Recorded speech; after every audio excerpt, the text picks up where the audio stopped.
नमस्कार, the HD news देख रहे हैं आप। आपके साथ मैं हूं देवाशीष कुमार। पूरे देश में कोरोना के कड़ी को तोड़ने के लिए लॉकडाउन लागू किया गया है। लॉकडाउन में राज्य सरकार जो है सभी को लॉकडाउन के नियम को पालन करने के लिए कह रही है और लोग इसका पालन भी कर रहे हैं। तमाम तरह के ऐसे लोग भी सामने आ रहे हैं जो लॉकडाउन की स्थिति में भूखे, गरीब, निसहाय लोगों तक मदद पहुंचाने का काम कर रहे हैं। तो हमारे साथ लाइव जुड़ चुके हैं संतोष कुमार सिंह, एमएलसी हैं रोहतास से। संतोष जी, बहुत स्वागत है आपका द एचडी न्यूज में। धन्यवाद।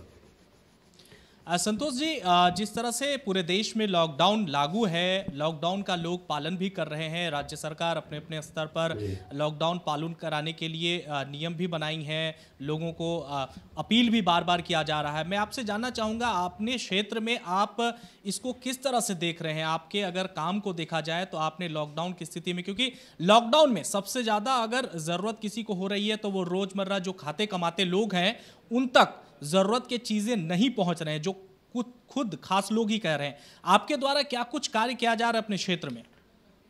सुमित जी, मैं पहले आपको बता दूं कि मेरा लोकल बॉडी का कॉन्स्टिट्यूंसी है जिसे हम जीत के एमएलसी आए हैं, एमएलसी बने हैं। बिहार विधान परिषद का सदस्य है। वो सासाराम और रोहतास, कैमूर और रोहतास दोनों मेरा कॉन्स्टिट्यूंसी है।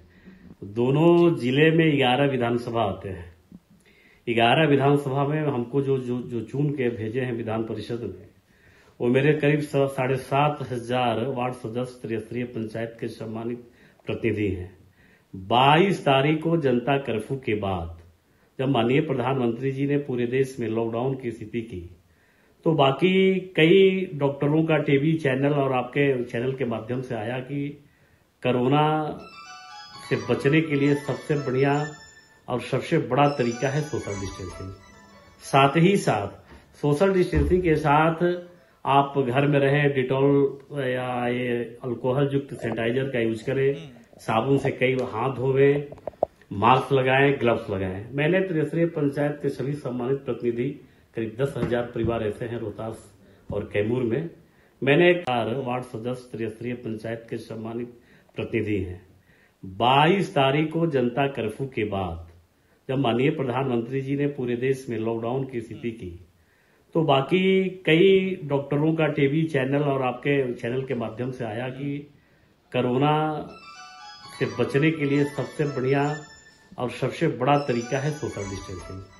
साथ ही साथ सोशल डिस्टेंसिंग के साथ आप घर में रहें, डिटॉल या ये अल्कोहल युक्त सैनिटाइजर का यूज करें, साबुन से कई हाथ धोवें, मास्क लगाएं, ग्लव्स लगाएं। मैंने त्रिस्तरीय पंचायत के सभी सम्मानित प्रतिनिधि, करीब 10,000 परिवार ऐसे हैं रोहतास और कैमूर में। मैंने एक इस कोरोना से बचने के लिए मेडिकली जो मैंने टीवी पे देखा, कई डॉक्टरों से मेरी बात हुई, उन्होंने बताया कि ये सुरक्षा का एक किट हो सकता है।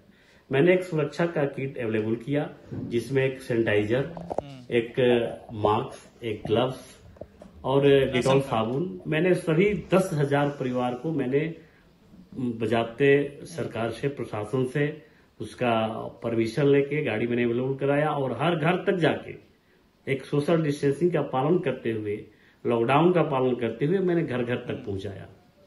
इस घूमने के क्रम में, जैसे आपने कहा कि लॉकडाउन में वैसे लोग जो 200 रुपया की मजदूरी करते हैं, जो हैंड टू माउथ हैं, जिनका पूरा जीवन, पूरे परिवार का जीवन मजदूरी पे ही निर्भर है और लॉकडाउन में सारा कुछ बंद है, वो नहीं कर पाते हैं, वैसे लोगों को मैं आपको बता दूं कि सरकार द्वारा चिट्ठी आया, सरकार द्वारा डिसीजन लिया गया कि जो कार्डधारी लोग हैं, जिनके पास कार्ड है, उनको 3 महीने तक का जो एडवांस राशन मुहैया कराया जाए। सरकार का आदेश आया बिहार के सभी अनुमंडल में, सभी डीलर के पास। और जो नहीं कार्ड वाले हैं, किसी कारणवश उनका कार्ड नहीं है, वैसे लोग जिनके पास कार्ड भी नहीं है और हैंड टू माउथ हैं, उनके घर में खाने के लिए कोई व्यवस्था नहीं है, रोजमर्रा का जीवन उनका केवल मजदूरी पे ही चलता था, वैसे लोगों के लिए जीविका दीदी, वार्ड सदस्य और मुखिया को दिया गया कि आप चिन्हित करके ब्लॉक में भेजिए बीडीओ साहब को और वो वहां भेजेंगे और उनका चावल आएगा। वैसे कोई ऐसा लोग नहीं रहे जो खाने के बगैर मरे या खाने के बगैर उनको कोई परेशानी हो या खाना नहीं मिले। इसी कड़ी में हमको लगता है कि मैं घूमने के क्रम में दोनों जिला में मैंने देखा है कि लगभग 80% जहां से प्रोवाइड हो रहा है सारे लोग कर रहे हैं।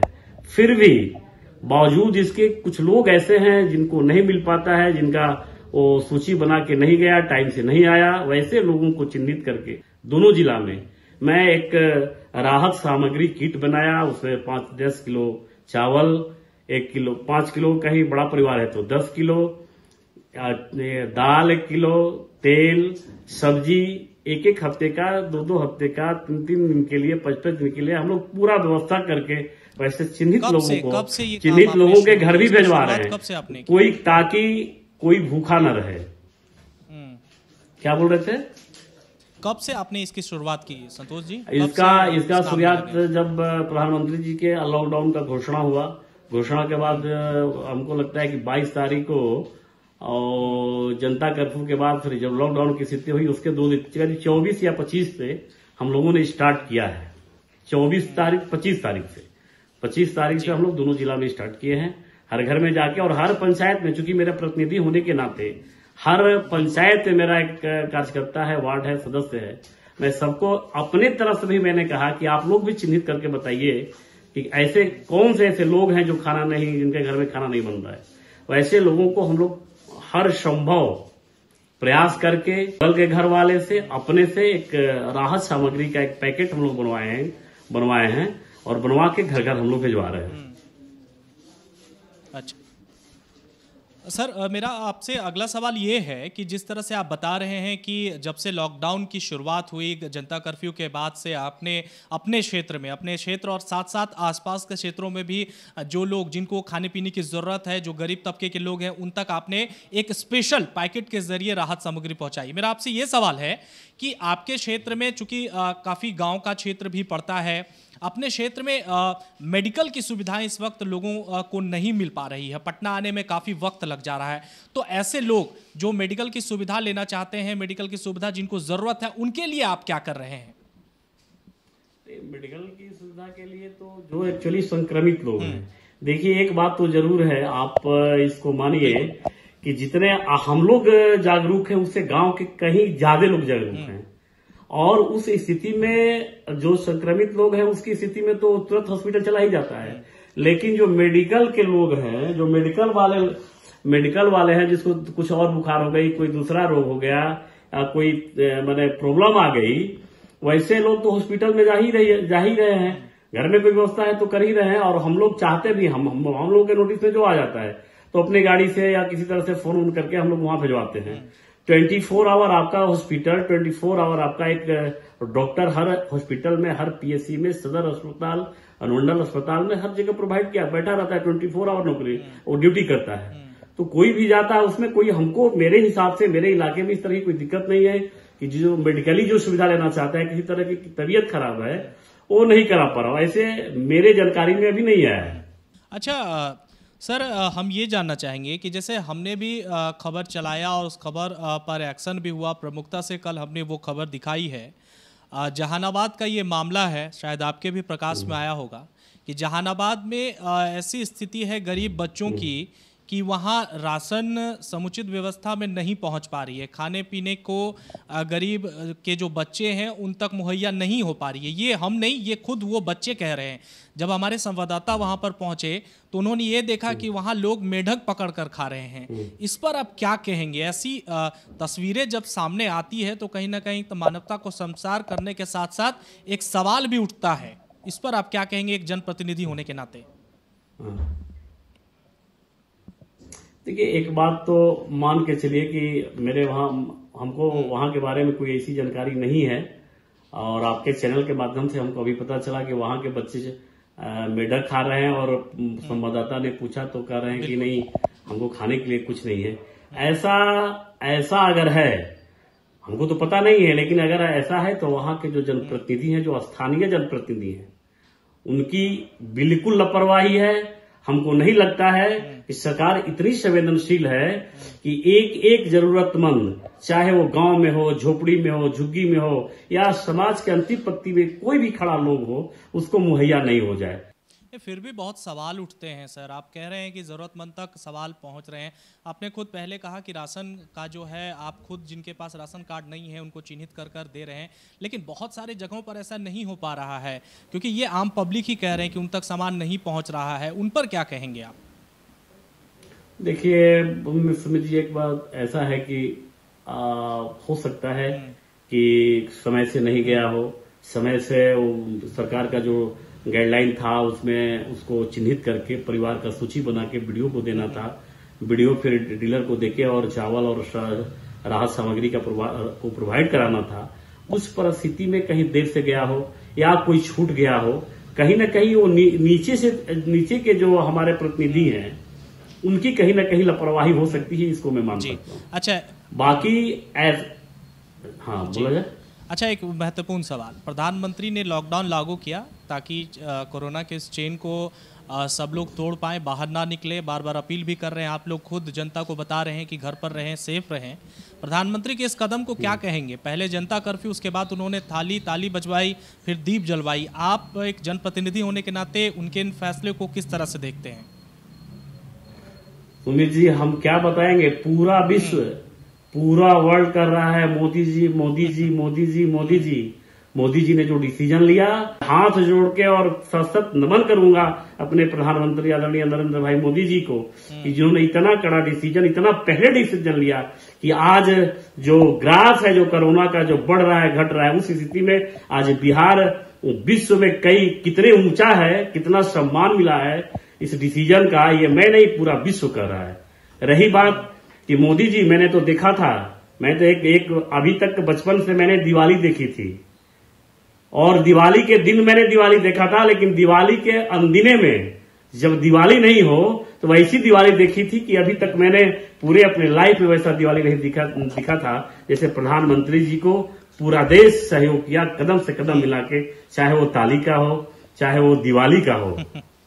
इसमें नो डाउट कि पूरा देश उनके हर फैसले के साथ कदम से कदम मिला के साथ खड़ा है। ये प्रधानमंत्री और माननीय मुख्यमंत्री नीतीश कुमार जी के अपील पे उनके कदम में कदम मिला के साथ खड़ा है जी। अच्छा, एक अंतिम सवाल मैं आपसे जानना ये चाहूंगा कि आपने प्रधानमंत्री के इस कदम को बहुत सराहनीय बताया और कहा कि बिल्कुल दीपावली एक बचपन में देखा था, अब फिर एक दीपावली देख ली। बहुत सारे लोग कह रहे हैं, बहुत अच्छी बात है। मैं नहीं समझे, एक मिनट मैं तो आपको रोकूंगा, ये मैं नहीं, पूरा विश्व कर रहा है, मैं वही कह रहा हूँ कि बहुत सारे लोग भी कह रहे हैं। अच्छा, मेरे अंतिम समय, जनप्रतिनिधि हैं बहुत सारे लोग और पूरे वर्ल्ड, एक डिफिनेशन है, एक मैसेज है। इतने मैंने इस विकट परिस्थिति में, इतनी बड़ी महामारी में अगर पूरा विश्व आपके साथ खड़ा है, ये कोई मामूली बात नहीं है। ये हम नहीं कह, लोग नहीं कह रहे, पूरा विश्व खड़ा है आपके साथ, मतलब पूरा फुल। ये प्रधानमंत्री जी का कदम को इतना सराहा लोग और इतना मेडिकली लोग प्रूफ किया। देखिए, ये कहने कहानी की बात नहीं है, ये कोई राजनीति की बात नहीं है, ये 125 करोड़ देशवासियों का जो मान सम्मान, उनका जो ये प्रतिष्ठा है, उनका जो ये संक्रमित होने के बाद लोग मरते, ये जो भयंकर जो परिस्थिति उत्पन्न होती मेरे देश में जी, उससे प्रधानमंत्री जी ने हम लोगों को बचाया है। अच्छा, एक अंतिम सवाल आपसे लेना चाहूंगा। जनप्रतिनिधि हैं, इससे पहले लॉकडाउन से पहले, कोरोना से पहले काफी बिजी रहते थे अपने क्षेत्र में, जिस तरह से हम और आप सब जानते हैं। इस वक्त क्या कर रहे हैं, कैसे समय बीत रहा है लॉकडाउन में, क्या कुछ कर रहे हैं खास? का ये सारा पैकेट हम लोग अपने चारों भाई मिल के बैठ के, चूंकि सोशल डिस्टेंसिंग का पालन करना था, दूसरे को काम पे भी नहीं बुलाना था, हम लोगों का 15 दिन तो 20 दिन ऐसे निकल गया कि हम लोग 400-500 रोज मास्क और ये किट बनाते थे और गाड़ी लेके भेजते थे, इसी में दिन भर परेशान होते थे। अच्छा। अब अभी भी चल रहा है 2 घंटा 4 घंटा 2 घंटा, कहीं ना कहीं कुछ सेवा, कहीं ना कहीं राहत। और ये हर एक आदमी का, हर एक समाज के मुखिया का, हर एक नागरिक का अपना नैतिक दायित्व और कर्तव्य है कि आम आदमी को, जो ऐसे लोग हैं, उनकी सेवा करे।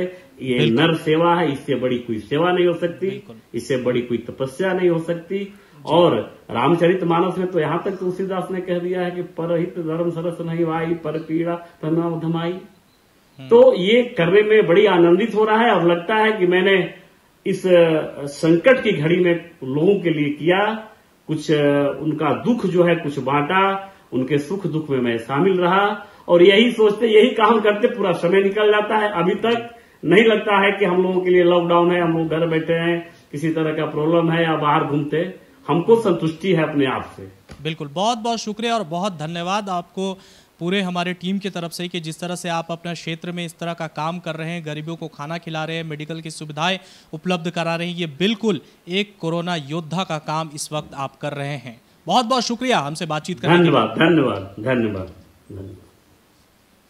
तो साफ तौर पर जिस तरह से इन्होंने कहा कि ये लगातार अपने क्षेत्र में काम कर रहे हैं, लोगों से मिल रहे हैं, बातचीत कर रहे हैं और ख़ास तौर पर जब से लॉकडाउन की शुरुआत हुई है तब से ये लगातार उन गरीब लोगों तक अपने क्षेत्र में खाने के पैकेट पहुंचा रहे हैं, अभी भी उस काम में लगे हुए हैं। द एसडी न्यूज़ में फिर किसी और कोरोना योद्धा से आपकी कराएंगे हम मुलाकात। तब तक आप देखते रहिए द एसडी न्यूज़ और अगर आपने हमारे यूट्यूब चैनल को सब्सक्राइब नहीं किया है तो ज़रूर कर ले। नमस्कार।